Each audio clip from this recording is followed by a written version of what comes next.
নমস্কার, সাজো প্রকৃতির আরেকটা ভিডিওতে আপনাদের স্বাগত জানাই। আজকে যে জুয়েলারিটা বানাচ্ছি সেটা পেন্ডেন্টটা বহুদিন ধরে আমার কাছে তৈরি হওয়া ছিল, কিন্তু কমপ্লিট করবো করে করাই হয়ে উঠছিল না।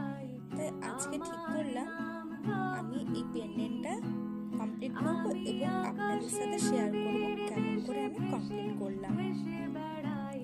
আমি ফোন দেখে কটন বল করা শিখিয়েছিলাম, জানি না ঠিকঠাক মতন করতে পারছি কিনা, তবু আপনাদের সাথে শেয়ার করলাম কেমন ভাবে আমি কটন বলগুলো তৈরি করি। আপনারা যদি ভালোভাবে ক্লিয়ার ভাবে দেখতে চান আমি তাহলে আলাদাভাবে একটা ভিডিও করে দেবো কটন বল বানানোর। কমেন্টে অবশ্যই জানাবেন যদি দেখতে চান। তো আজকের পেন্ডেন্টটা ব্লু এবং হোয়াইটের মধ্যে রেখেছি, খুবই সামান্য কাজের মধ্যে করেছি। সিম্পলের মধ্যে একটা সুন্দর একটা লকেট বানিয়েছি, দেখে বলবেন কিন্তু কেমন হয়েছে।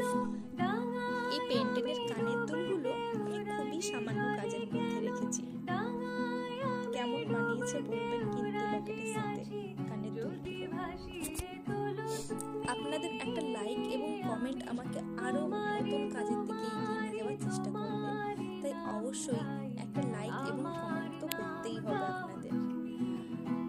পেন্ডেন্টটার মধ্যে যদি কোথাও ভুল থেকে থাকে তাহলে অবশ্যই আমায় কমেন্টে জানাবেন, আর পছন্দ হলেও কিন্তু জানাবেন। এইভাবেই পাশে থাকবেন আমার। ধন্যবাদ।